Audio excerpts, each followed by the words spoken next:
성경은 우리가 신앙생활한 것을 여러 가지 비유로 쉽게 설명한 게 상당히 많습니다. 예수님께서는 신앙생활한 것을 씨 뿌리는 비유로 말씀하신 적이 있어요. 신앙생활한다는 것은 이 씨 뿌리는 비유와 같다. 그 메시지가 뭘까요? 모든 사람이 천국 복음을 들어도 다 천국에 가는 것은 아니다. 그 메시지입니다. 한마디로 구원받는 사람이 적다. 그게 씨 뿌리는 비유예요. 또 예수님이 신앙생활 하는데 포도나무 비유로 신앙생활을 설명한 적이 있습니다. 이 메시지는 뭘까?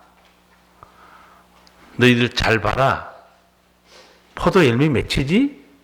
그게 가지가 저절로 맺는 건 아니다.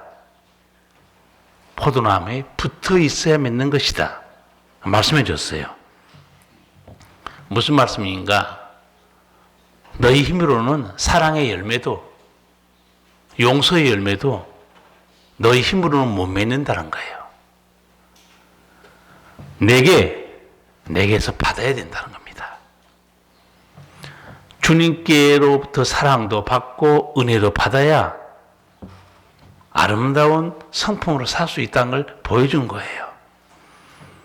요한복음 15장 제가 몇 군데 읽어드리겠습니다. 나는 포도나무요 너희는 가지니 저가 내 안에 내가 저 안에 있으면 이 사람은 과실을 많이 맺나니 나를 떠나서는 너희가 아무것도 할 수 없습니다. 아멘이에요. 죄인인 우리는 사랑의 능력도 거룩함의 능력도 없습니다. 예수님께 붙어 있어야 돼요. 포도나무 비유는 내가 부끄러움 당하지 않는 신앙생활하고 싶으냐? 내게 붙어 있으라는 거예요. 내가 공급하는 힘으로 살라는 거예요. 나를 떠나서는 너희가 아무것도 할 수 없습니다. 그렇습니다. 예수님을 내 마음에 모시고 있어야 돼. 그리고 예수님께로부터 늘 공급받아야 됩니다. 주님, 내게 사랑을 부어주세요. 사랑의 힘을 주세요. 거룩한 힘도 내게 주세요. 기도해야 돼요. 그럴 때 우리가 열매가 나타나기 시작한다는 거예요. 내 육신, 여러분, 열매가 뭡니까?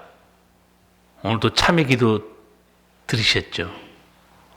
내 육신의 열매는 부끄러운 것들이 너무 많아요. 그렇죠. 성령을 받고 예수님의 사랑이 내게 임해야 돼요. 향기 나는 믿음이 되고 싶습니까? 예수님께 붙어 있기 바랍니다. 예수님께 붙어 있어야 돼요. 예수님께 사랑을 공급받고 거룩한 능력을 공급받아야 돼요. 성령의 도우심을 늘 기도해야 됩니다. 신앙생활 아무 생각 없이 하는 사람 있죠. 절대 거룩한 열매 안 맺힙니다. 경력만 쌓일 뿐이에요. 5년 다녔다, 10년 다녔다, 20년 했다. 경력만 쌓이고 잘못하면 직분만 맡게 되면 직분하고 경력만 있을 뿐이지 아무 생각 없이 예수 믿으면 육신의 열매밖에 안 맺힙니다. 예수님이 하신 말씀이 있어서 산상순회에서 나쁜 나무는 좋은 열매가 맺히지 않는다고 그랬어요. 거꾸로 또 좋은 나무는 나쁜 열매를 맺지 않는다는 거예요. 너희 안에 쌓은 악에서 악이 나온다는 거예요. 너희 안에서 쌓은 선에서 선이 나오느니라. 내 안에 예수님이 가득하고 성령 충만하게 돼 있잖아요. 그럼 거기서 거룩한 게 나오게 돼 있어요. 관리를 할 필요가 있습니다. 신앙생활이 뭐냐? 예수님이 말씀했어요. 씨 뿌리는 것 같다. 천국 복음 다 들어도 다 구원받는 건 아니다. 또 포도나무 비유에서 너 힘으로 인생을 살면서 거룩하고 되고 싶지? 안 되는 것을 알라는 거예요. 세 번째, 사도 바울도 신앙생활을 운동 경기한 걸로 쉽게 설명합니다. 우리 스포츠, 저도 스포츠 되게 좋아합니다. 축구는 못해도 축구는 좋아해요. 축구는 어떤 사람이 해야 되는 줄 아세요? 좋아하는 사람이 축구하면 난리 나요. 잘하는 사람이 해야 돼. 그렇죠? 야구도 좋아하는 사람이 하면 안 돼요. 야구 잘하는 사람이 해야지. 저도 국가대표가 엉망으로 하면 축구를 같이 봐야 재밌는데 여자하고 같이 집사람 보면 재미가 없어. 남자끼리 하면서 팍 소리 질러야 되거든. 나는 그러거든요. 야, 저기 축구냐? 막 제가 그래요. 헛발질하면. 아니, 저기 축구냐고, 지금. 동네 축구냐고. 아니, 골대가 여긴데 왜 공을 하늘로 차냐고. 나 혼자 소리 질러요. 아, 골대 안으로 차야 튀어나오면 또 집어넣든지 하지. 아니, 골대를 하늘에 올려라. 나 그래요. 막 소리 질러요.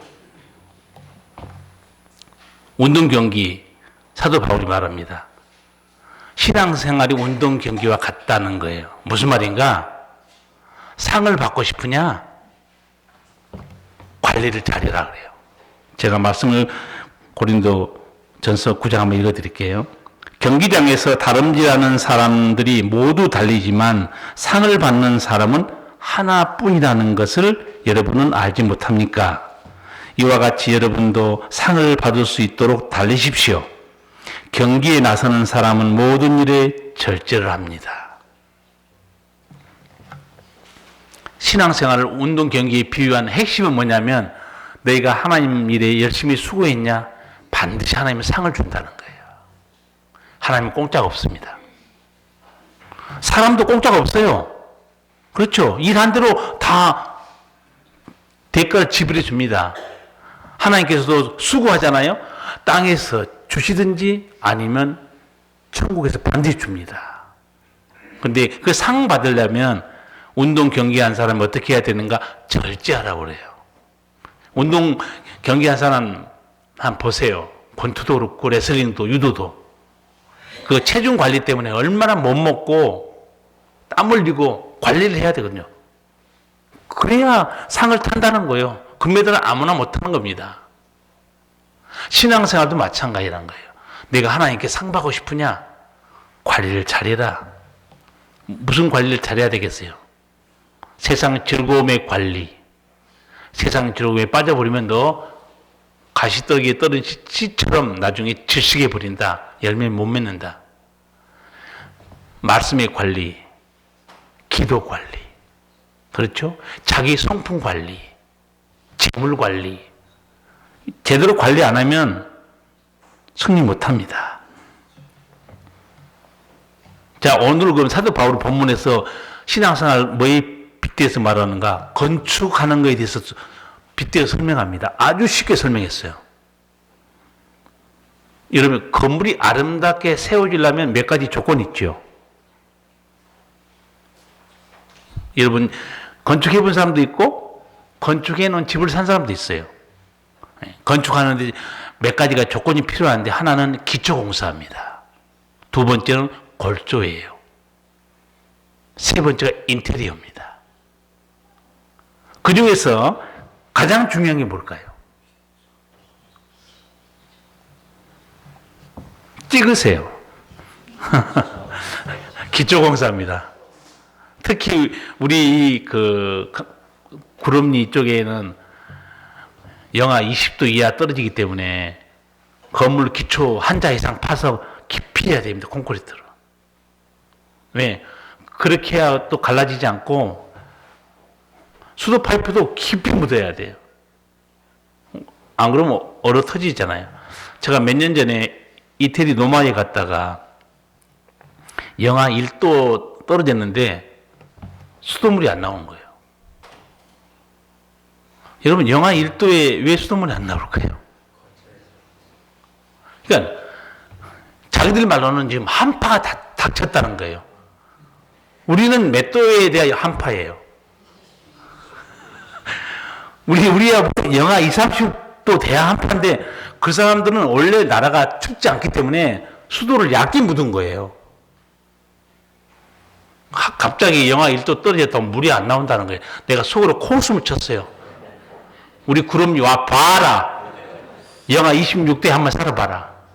나는 여기 교회에 와서 한 2년이가 지났는데 영하 26도까지 떨어지더라고요. 이 추운 게 아니고 막 살갗이 아파요. 나중에는 너무 추워가지고. 그런데 그 건물을 세우려고 하면 어떻게 해야 되겠어요? 기초가 깊어야 됩니다. 이 기초가 부실하면 건물이 올라갈수록 위험해요. 우리 주변에서 기초만 해놓고 공사가 중단된 거 봤죠? 불이 무성합니다. 또 우리 동네에도 골조까지 세워놓고 흉물 속에 방치된 건물들이 있죠. 얼마나 보기 흉합니까? 건물은 언제 아름다운지 아세요? 건물은 완공돼야 아름답습니다. 그리고 완공돼야 쓸모 있는 거예요. 신앙생활도 기초만 해놓고 인테리어가 안 된 성도들 흉물스러운 건물이라고 생각하면 딱 맞습니다. 그 생각 못할 거예요. 신앙생활 기초만 해놓고 인테리어를 해야죠. 그래서 오늘 사도 바울이 기초가 뭔지 인테리어는 뭘로 해야 되는가 아주 쉽게 설명합니다. 기초가 뭔가 한번 읽어보겠습니다. 10절에서 11절 말씀입니다. 내게 주신 하나님의 은혜를 따라 내가 지혜로운 건축자와 같이 틀을 닦아두매 다른 이가 그 위에 세우나 그러나 각각 어떻게 그 위에 세우기를 조심할지니라. 이 닦아둔 것 외에 능히 다른 틀을 닦아둘 자가 없으니 이 틀은 곧 예수 그리스도라. 아멘. 자, 건축합니다. 건축자들이 누구냐? 하나님의 종들, 목사들입니다. 집을 짓는, 믿음의 집을 지어준 목사의 책임이 가장 큽니다. 그러면서 뭐라고 말하느냐? 건축하는 터에 대해서 말합니다. 한마디로 기초공사예요. 이 기초공사를 하는 게 뭘 말하느냐? 11절 뒤에 나중에 보면 이렇게 나와요. 이 터는 곧 예수 그리스도라. 그러니까 우리 신앙생활 하는데 믿음의 집을 세우는데 기초가 뭐냐? 기초공사가 예수님이라는 거예요. 그러니까 예수님을 모르면 그 집은 부실공사 되는 겁니다. 나중에 무너져요. 잘 알아야 됩니다. 아까 제가 말씀드렸죠. 건축하는데 가장 중요한 게 기초공사예요. 그럼 예수 믿는 사람이 기초공사가 뭐냐? 예수님 바로 아는 거예요. 예수님이 제자들에게 물어봤죠. 너희는 나를 누구로 하느냐? 그때 베드로가 대답하죠. 주는 그리스도시요 살아계신 하나님의 아들입니다. 예수님이 칭찬해 주셨어요. 야, 베드로 내가 참 복받았다. 하나님을 아는 것, 예수님 아는 것은 복된 일입니다. 왜? 거기에 모든 은총이 다 숨어있기 때문에 그렇습니다. 그럼 여러분에게 제가 예수님 누구라고 믿고 계십니까? 질문하면 여러분은 베드로 했던 말을 할 수는 있어요. 주는 그리스도시요 살아계신 하나님의 아들입니다. 예수님께서 한 번 더 물을 수 있습니다. 그래야 여러분이 예수님을 아는데 완벽해집니다. 그러면 주는 그리스도시요. 예수님이 그리스도란 그 뜻이 뭐냐? 알고 믿냐? 그럼 여러분 대답해야 돼요. 제가 이 부분에 여러 번 설명하면서 예수님이 그리스도입니다. 이걸 알면 복음의 전부를 아는 것과 마찬가지라고 했어요. 기독교의 진리가 거기에 함축되어 있습니다. 예수님이 그리스도입니다. 다른 말로 하면 예수님이 메시아입니다. 메시아는 그냥 히브리어고 그리스도는 헬라어입니다. 같은 뜻이에요. 그러면 예수님이 그리스도이십니다. 그렇게 고백해서 베드로가. 여러분 그걸 모르시면 여러분이 지금까지 예수 믿는 기초공사는 아주 부실한 겁니다. 그래서 이제 일부 예배 때도 그런 말씀했지만 신앙생활은요 유식해야 됩니다. 알고 믿다는 거예요. 수십 년, 몇 년 다녔네, 모태신앙이네, 별 의미가 없어요. 알고 믿어야 되는 거예요. 예수님이 우리한테 물을 수 있다는 거죠. 예수님은 그리스도십니다. 이게 무슨 뜻이냐 물으면 뭐라고 말해야 되는가? 그걸 아시면 여러분의 기초공사는 튼튼한 겁니다. 그리스도 혹은 메시아, 성령 충만하다는 뜻입니다. 하나님의 영이 임한 사람이라는 뜻이에요. 원래 문자적 의미는 하나님의 영이 임한 사람이 메시아고 그리스도입니다. 그러면 그 그리스도가 하신 일이 뭐냐? 누가복음 4장에 다 나와 있어요. 17절부터 그 이하에 보면 예수님이 어떤 분이냐? 아까 말씀드린 성령이 충만하게 받으신 분. 두 번째, 죄인들에게 천국 가는 길을 말씀해 준 천국 복음을 전해 주신 분. 마음이 상한 자를 고쳐 주신 분. 영적으로 아니면 육체적으로 눈먼 자의 눈을 뜨게 하신 분. 죄와 사망에 매여 죽어가는 사람들을 다시 풀어주는 분.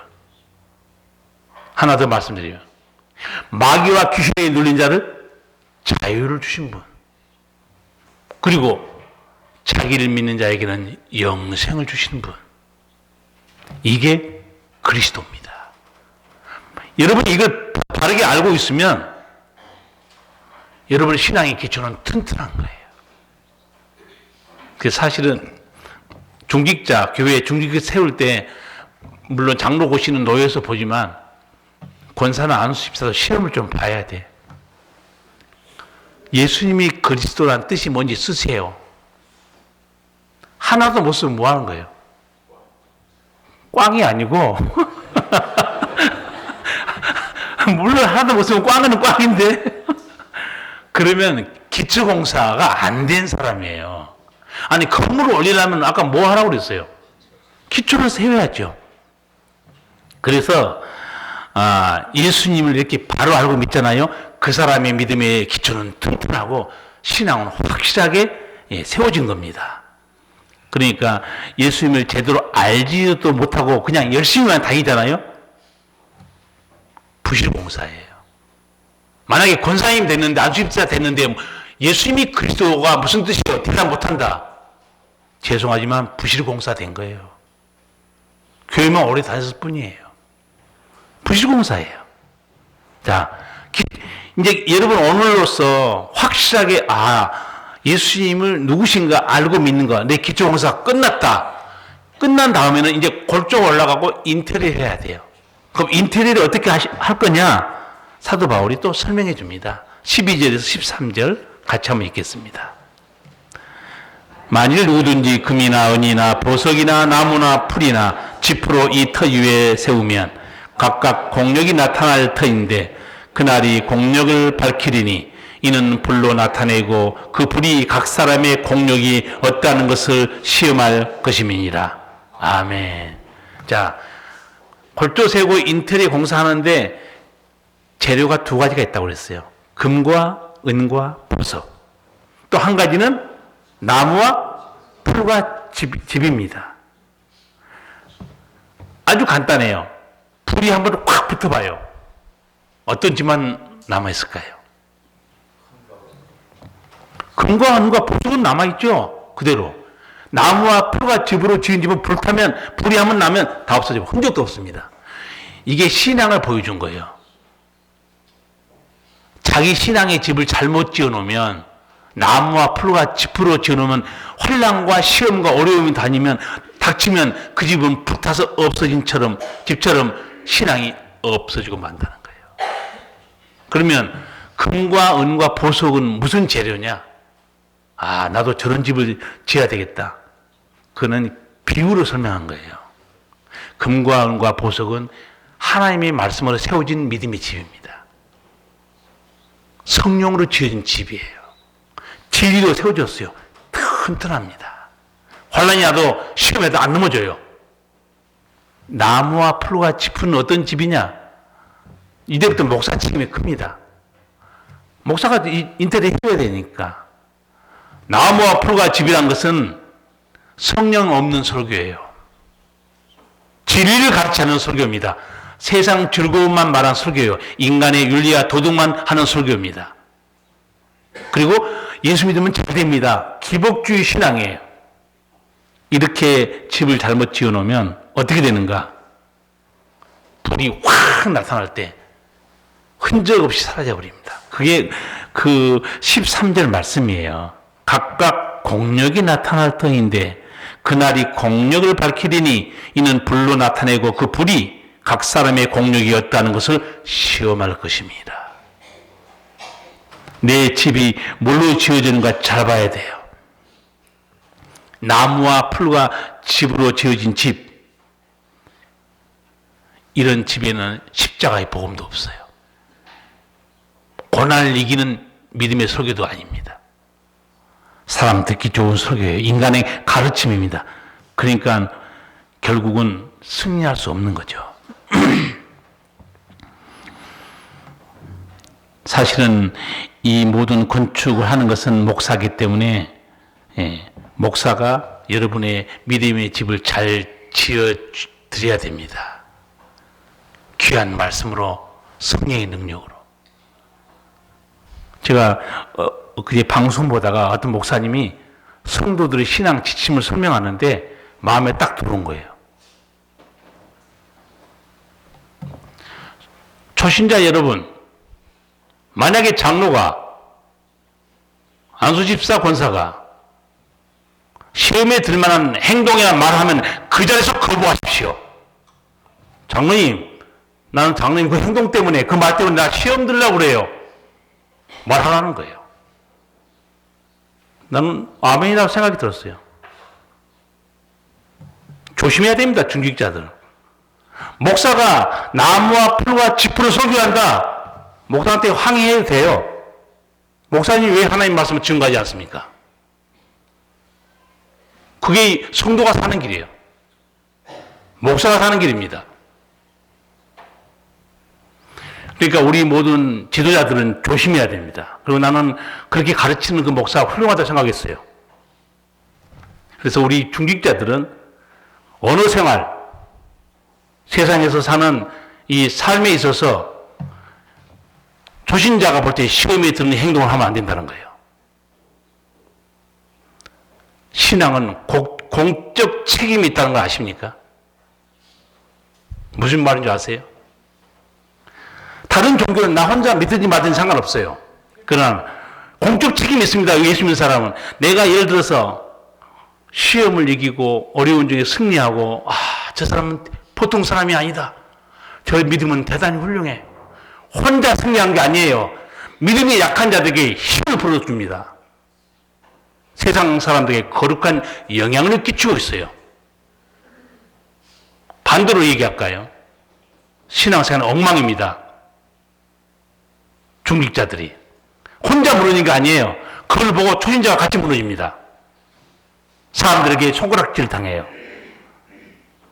그리고 하나님의 영광을 가립니다. 보세요. 기독교 신앙은 공공의 책임이 있는 겁니다. 명심해야 돼요. 특히 목사, 장로 이렇게 올라가면 그 책임이 더 막중합니다.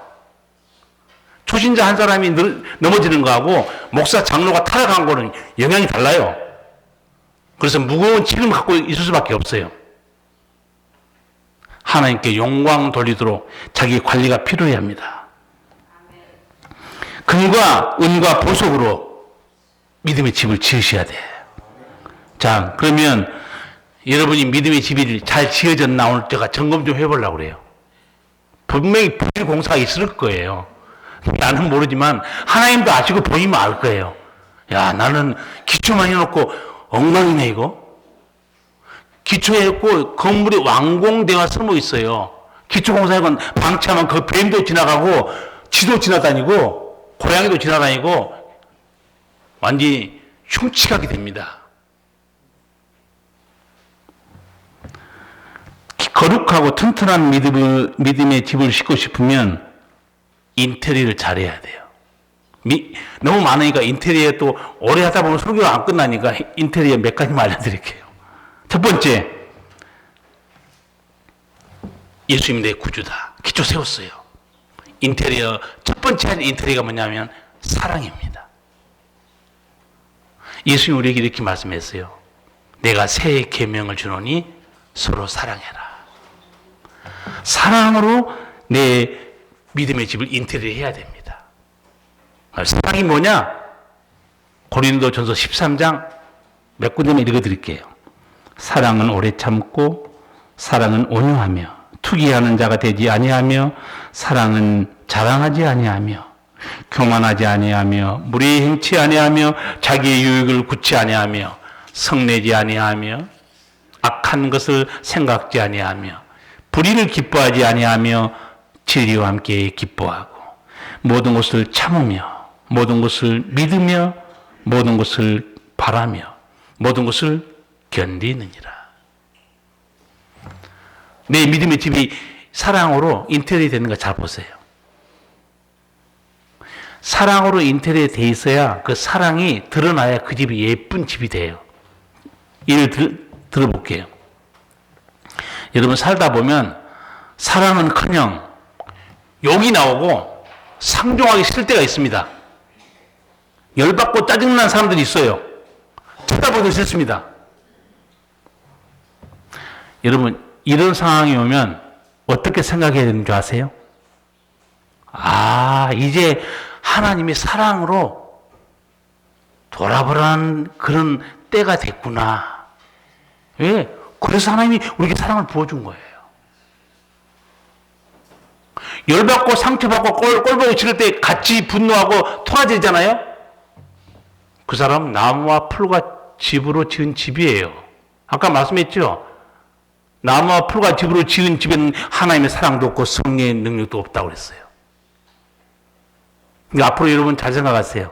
살면서 열받고 보기 싫고 화가 났을 때 아, 이제 하나님이 나보러 사랑으로 하라는 그런 뜻인가 보다. 그때 사랑해 줘야 돼요. 아니면 언제 사랑할 거예요? 예수님이 산상수훈에서 했던 말씀 하나 소개할게요. 너희가 너희를 사랑하는 자를 사랑하면 무슨 상이 있으리요? 세리도 이같이 아니하느냐? 또 너희가 너희 형제에게만 무난하면 남보다 더하는 것이 무엇이냐? 이방인들도 이같이 하느니라. 그러므로 하늘에 계신 너희 아버지 온전하심과 같이 너희도 온전하여라. 너희가 내 자녀면서 내 사랑을 받고 내 천국 백성이 됐는데 사랑한 자만 사랑하면 무슨 상이 있겠냐고 말이에요. 그 정도는 손가락이 받은 저 쓰레기 같은 세리도 그렇게 산다는 거예요.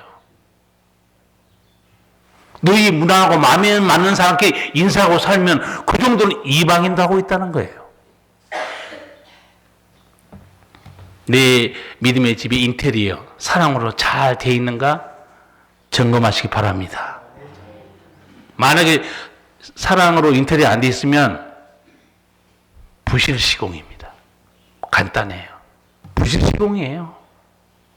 두 번째, 내 삶을 믿음으로 인테리어 해야 되는데 뭘로 해야 되느냐?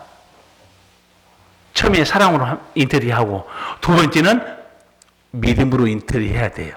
그럼 그럴 거예요. 목사님, 우리 뭐 다 믿고 있는데 뭐 어떤 믿음으로 인테리어 해야 됩니까? 믿음 세 가지 종류 믿음에 대해서 설명해 드릴게요. 제가 여러분에게 믿음으로 인테리어 해야 됩니다. 그러면 여러분 또 두리뭉실해가지고 이 손에 안 들어와요. 제가 손에 잡히도록 아주 구체적으로 말씀드릴게요. 첫 번째 믿음은 구원받는 믿음입니다. 요한복음 3장 16절이에요. 누구든지 저를 믿는 데마다 멸망치 않고 영생을 얻는다. 예수 믿으면 천국 가는 믿음, 영생을 얻는 믿음이 첫 번째 믿음입니다. 두 번째 믿음이 있어요. 병 고치는 받는 믿음이에요. 기도 응답 받는 믿음입니다. 아무나 기도 응답 못 받아요. 아무나 병 고치면 못 들어갑니다. 왜? 그 정도 또 믿음은 없는 사람도 많아요. 아, 그래 목사님 저는 죄인이고 예수님 믿고 천국 가고 싶어요. 거기까지는 합격. 기도하라면 예수 이름에 권세가 있다. 믿음이 없는 거예요. 여러분은 괜찮아요. 목사가 그런 사람도 있어요. 지금 저한테 어떤 분이 사모님이 문자가 왔어요. 저한테 목사님 꿈에 내가 딱 들어보니까 어떤 사람이 그 교회 중직자인데 마귀의 모습으로 나타난 거예요. 그래서 내가 알려줬어요. 하나님 미리 보여줬으니 인간적으로 대적하지 말고 금식하면서 기도하라. 만약에 마귀가 역사하기 시작하면 목사 엄청난 화를 당할 수도 있다. 하나님이 경고다. 그러니까 사모님이 그렇게 큰 일이 있었나요? 그런데 목사님 문제가 있어요. 우리 남편이 그런 걸 싫어해요. 내가 다시 문자 보냈어요. 목사 맞아? 아니 마귀가 역사하는 걸 예수 이름으로 대적하고 금식기도 해야 되는 게 그거 목사 안 한다. 그럼 목사 맞냐고 그랬어 내가. 나한테 전화하라고 했어요. 목사가 예수 믿으면 천국 갑니다. 그렇게 가르칠 거예요. 그런 믿음이 있어요. 그러나 예수 이름으로 병 치유받으세요. 귀신 쫓아내세요. 그 믿음도 필요하다는 겁니다, 여러분. 또 하나, 가나안 땅에 못 들어간 사람들 보셨죠? 약속을 믿지 못하면 약속된 은총은 또 못 누립니다. 아셔야 돼요. 아무나 그런 믿음을 갖고 있는 게 아니라는 거예요. 세 번째 하나 더 말씀드릴게요. 믿음 같이 설명하죠. 제가 구체적으로 또 짚고 넘어갈게요. 불같은 시험을 당합니다. 시험을 이기는 믿음이 있고 이상하게도 구원받는 믿음이 되는데 시험에는 이기지 못하는 사람이 또 있어요. 그래서 제가 인터넷을 잘 하시라는 거예요. 아니 이상하지 않습니까? 목사님 내가 죄인인 걸 믿고 예수님 나의 구세주인 걸 믿습니다. 그리고 구원 받았어요. 구원 받는 믿음은 있어요. 그러나 병 고치는 믿음, 기도 응답받는 믿음, 그 믿음도 필요합니다. 마지막으로 시험과 고난과 환난이 왔을 때 넘어지지 않는 믿음, 그 믿음도 무장되어 있어야 한다는 거예요. 그럼 여러분이 스스로 알 거예요. 나는 과연 환난과 풍파와 시험이 왔을 때 넘어지지 않는 믿음으로 인터레가 되어 있는가? 자, 불같은 시험에 이길 수 있는 믿음으로 인터레가 되어 있습니까? 아멘을 아주 불안하게 아멘. 여러분은 돼 있어요. 어느 정도. 왜? 안 돼 있으면 여기 못 나왔어요. 벌써 쓰러져가지고 지금 세상에 자빠져 있어요. 못 나오고. 그런데 여기까지 어떻게 하든지 비실비실하면서 나왔다는 거는 뭐예요? 그나마 이기고 있다는 거예요. 그러나 오늘까지만 내가 인정하는 거예요. 내일은 몰라 또 교회 안 나올지도. 오늘 2019년 10월 20일까지는 비실비실하면서 하여튼 믿음을 지킨 거예요. 그러나 내일은 나는 모릅니다. 저 집사 2019년 10월 20일까지 신앙생활 잘하다가 그 후에는 안 나온대. 불같은 시험에 넘어진 거예요. 인터넷 잘 하시기 바랍니다. 그렇잖아요? 저는 신앙생활 하면서 가장 황당한 게 뭐냐? 한 가지 알려드릴게요. 예수님 말씀 능력이 있어요.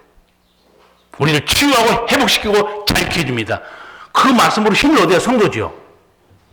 그런 말씀으로 힘은 못 얻고 누가 한마디 하면 사람의 말인데 그게 진리도 아닌데 그 한마디 하면 그걸 품에 안고 잠을 못 자요. 열받고 쓰러져요. 이런 사람을 인터넷 용어로 뭐라고 하는 줄 아세요? 이런 사람을 인터넷 용어로 병신 그럽니다. 병신.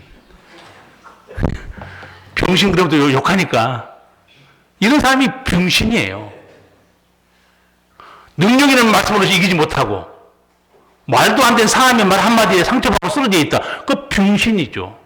그렇잖아요? 병신 되기 싫으면 잘하세요. 무장사하시기 바랍니다.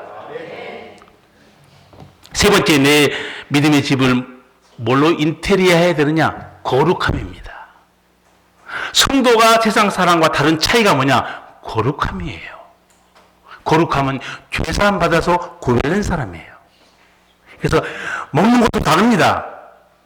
노는 것도 달라요. 일하는 것도 다릅니다. 사는 목적도 달라요. 세상 사람들 놀 때 어떻게 놉니까? 고스톱 치면서 재밌다 하고 살죠. 여행 다니면서. 근데 예수 믿는 사람 보니까 어떻게 하든지 남은 생애 동안 내 믿음도 거룩하게 지키고 하나님의 영광을 위해 살다 가야지. 벌써 다릅니다. 거룩함으로 인테리어가 안 돼 있다. 성령이 그 사람 심령에 계시겠습니까? 더러운데. 잘 생각하시라고. 지금 내 믿음의 집에 거룩함으로 인테리어가 돼 있는가? 사도 바울이 로마서 12장에서 이렇게 말합니다. 너희 몸을 하나님이 기뻐하시는 거룩한 산 제사로 드리라. 이는 너희의 드릴 영적 예배니라. 너희는 이 세대를 본받지 말고 오직 마음을 새롭게 함으로 변화를 받아 하나님의 선하시고 기뻐하시고 온전하신 뜻이 무엇인지 분별하도록 하라. 기초가 됐고 인테리어 하는데 거룩함으로 내 신앙이 인테리어 안 돼 있다. 반복합니다. 부실공사예요. 골조만 세워놓고 방치된 흉물스러운 건물과 똑같습니다. 자기 딴에는 열심히 나온 것 같지만 하나님 보실 때는 완공이 안 돼 있어요. 방치된 건물이에요. 우리 지금 이 비발디 파크 올라간 입구에도 그 건물 파이프 걸어놓고 방치된 지 몇 년 된 것 같아요.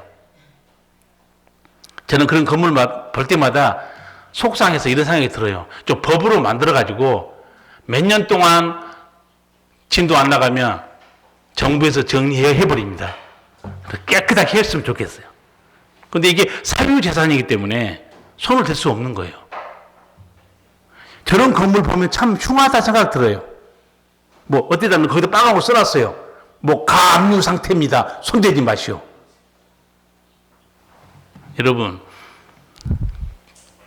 여러분 믿음이 짓다가 방치되는 건물이 안 되기 바랍니다.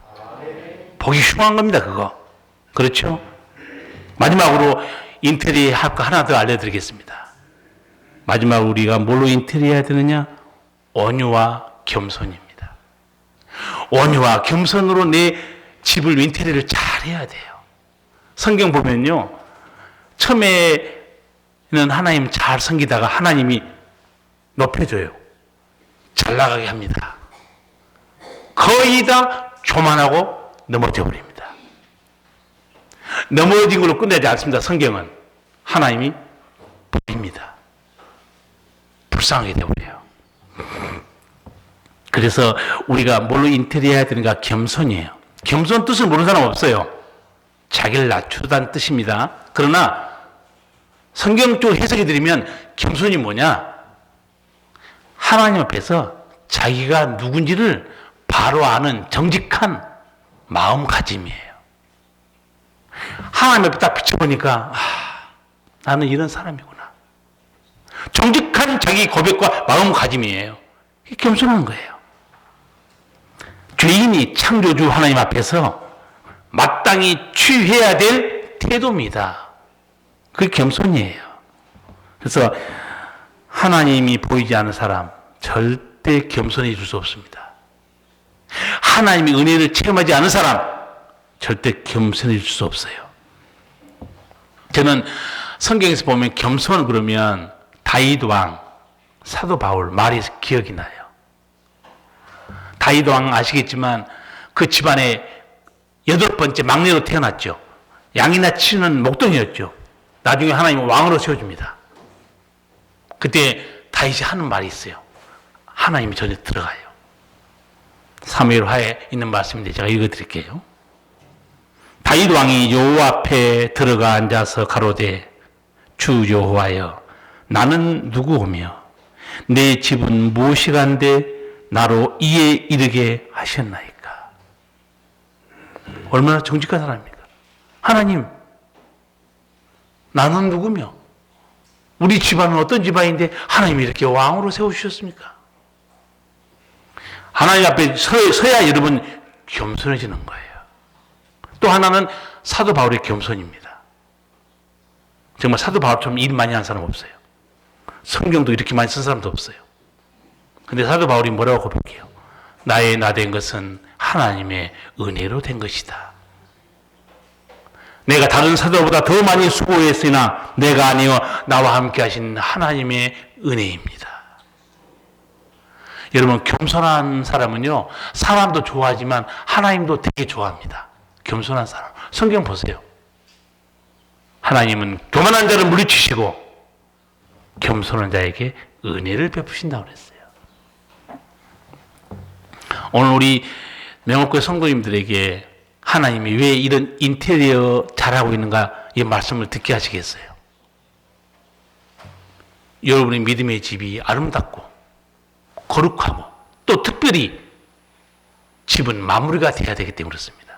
짓다만 집 흉물입니다. 반드시 집은 마무리돼야 겸손해. 그 쓸모가 있는 거예요. 건물이 기초만 하고 방치되어 있다. 아까 말씀했죠? 예수를 구주로 고백하고 거기까지 끝이에요. 그 사람의 인품에 거룩도 없고 사랑도 없고 불같은 시험을 이기는 믿음도 없고 온유와 겸손도 없다. 짓다만 흉측한 방치된 건물이라고 생각하면 딱 맞습니다. 오늘 말씀을 들으면서 내가 어떻게 해야 되는가? 나는 예수님을 구주로 믿고 있지. 구원받았지. 그러면 내 믿음의 집을 사랑으로 인테리어 해야 되겠다. 오늘 내가 말씀 들어보니 난 사랑으로 인테리어가 안 된 것 같네. 또 나는 거룩함으로 인테리어가 안 된 것 같네. 불같은 시험을 이기는 그런 믿음으로 인테리어가 안 된 것 같네. 온유와 겸손의 인테리어가 안 됐네. 이렇게 생각한 사람은 오늘 인테리어 하시기 바랍니다. 인테리어에서 건물이 완공되면 그때부터 이제 집이 완공이 돼야 쓸모 있는 겁니다. 그런 집을 하나님이 쓰시는 거죠. 그리고 그게 하나님의 영광도 드러내고 주님의 향기를 드러냅니다. 기도하시겠습니다. 살아계신 우리 주님, 오늘 아버지께서 우리에게 생명의 말씀을 듣게 하셨습니다. 신앙의 터 기초는 나 예수다. 그 기초의 믿음의 집을 건축하되 하나님의 사랑으로 거룩함으로 세상을 이기는 믿음으로 온유와 겸손으로 인테리어를 해서 잘 마무리하라. 그것이 하나님 앞에 영광 받으실 만한 쓸모 있는 믿음의 집이다 말씀하셨는데, 우리 성도들이 오늘 말씀을 들으면서 내 믿음의 집을 아름답고 거룩하게 마무리할 수 있도록 주님 깨닫게 해주시고 또한 은혜를 베풀어 주시옵소서. 예수님 이름으로 기도하옵나이다. 아멘.